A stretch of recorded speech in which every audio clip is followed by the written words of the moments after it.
राजू श्रीवास्तव भारतीय stand up comedy के बादशाह, एक दमदार एक्टर और एक जबरदस्त परफॉर्मर। सोशल मीडिया की आज की दुनिया से बहुत पहले ही राजू श्रीवास्तव देश के लगभग हर घर में एक जाना पहचाना चेहरा बन चुके थे। आज के दौर में लोग कॉमेडी के नाम पर फुहड़ता से भरी बातें करने से भी गुरेज नहीं करते, लेकिन राजू की कॉमेडी में कभी भी किसी तरह की गंदगी हमें नहीं दिखाई दी। पूरा परिवार एक साथ बैठकर राजू की कॉमेडी का लुत्फ उठा सकता था, बल्कि आज भी उठाता है।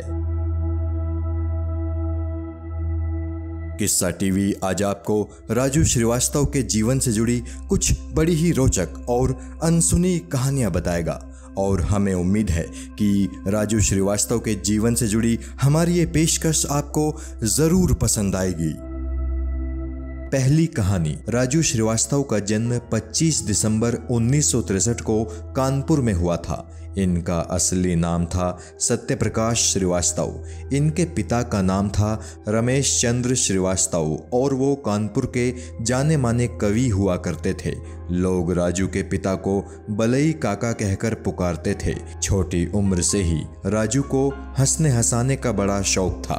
स्कूल और कॉलेज में राजू अपने टीचर्स की जमकर नकल उतारा करते थे। बोलने चालने का राजू का अंदाज इतना अनोखा था कि अक्सर इन्हें कॉलेज में होने वाले क्रिकेट मैच की कमेंट्री करने के लिए बुलाया जाता था। आगे चलकर राजू की इसी आदत ने इन्हें एंटरटेनमेंट वर्ल्ड का हिस्सा बनने के लिए प्रेरित भी किया। दूसरी कहानी। जहां एक तरफ कानपुर शहर राजू श्रीवास्तव के टैलेंट को सर आंखों पर बैठा रहा था, तो वहीं इनकी मां इनसे बहुत ज्यादा परेशान रहती थी।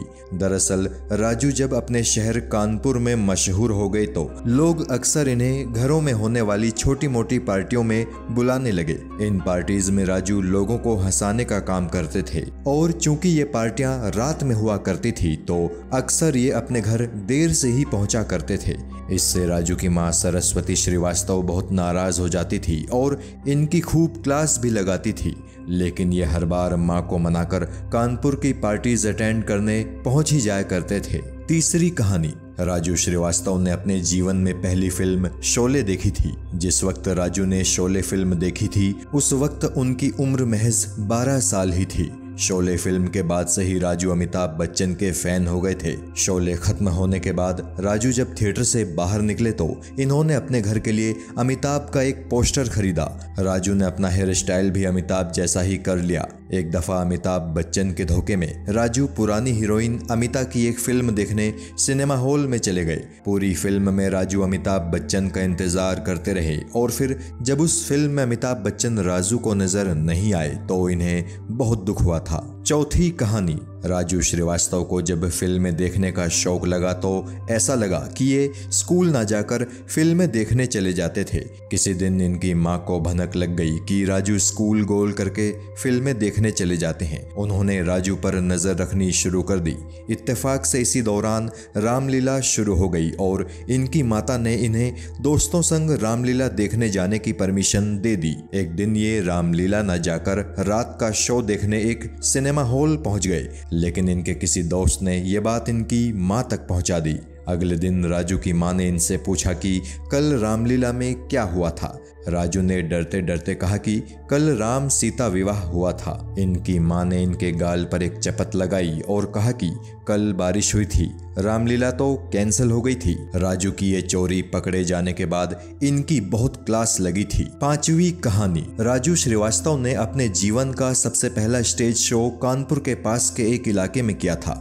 उस जमाने में राजू अमिताभ बच्चन की मिमिक्री के लिए कानपुर और उसके आसपास के इलाकों में मशहूर हो चुके थे।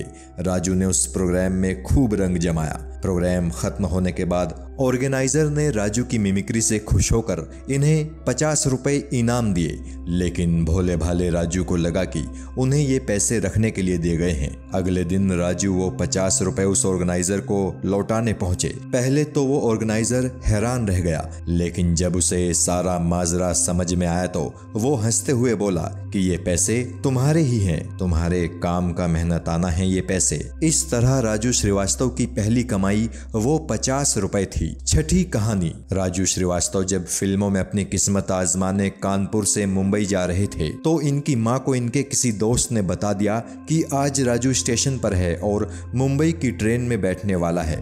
इनकी मां तुरंत इन्हें ढूंढने स्टेशन पहुंच गई। वहां खड़ी सभी ट्रेनों में राजू की मां इन्हें ढूंढने लगी। इत्तेफाक से एक ट्रेन में मां को राजू बैठे दिखाई दे गए। उन्होंने तभी इनका कान पकड़ा और इन्हें घर ले आई और इस तरह एक दफा फिर राजू की घर पर जमकर डांट लगी और राजू श्रीवास्तव की मुंबई जाने की पहली कोशिश भी नाकाम हो गई। सातवीं कहानी, राजू जब मुंबई आए तो यहाँ इन्हें बेहद कड़े संघर्ष से गुजरना पड़ा था। कुछ दिनों तक तो इन्होंने मुंबई में रहने वाले अपने दोस्तों और रिश्तेदारों के घर शरण ली, लेकिन जब वो दोस्त और रिश्तेदार किसी न किसी बहाने से इन्हें अपने घर से निकाल देते तो राजू ने फैसला किया कि अब वो किसी के घर में नहीं रहेंगे, अपने दम पर मुंबई में अपनी लड़ाई लड़ेंगे। इस वक्त तक राजू की दोस्ती जॉनी लीवर से हो चुकी थी।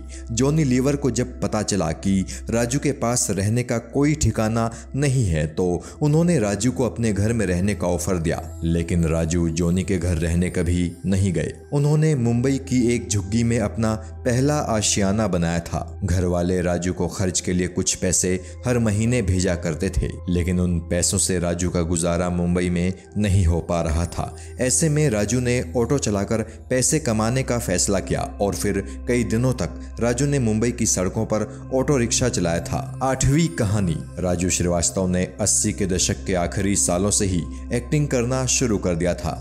अनिल कपूर की फिल्म तेजाब में इन्होंने एक बहुत छोटे से रोल से अपनी शुरुआत की थी।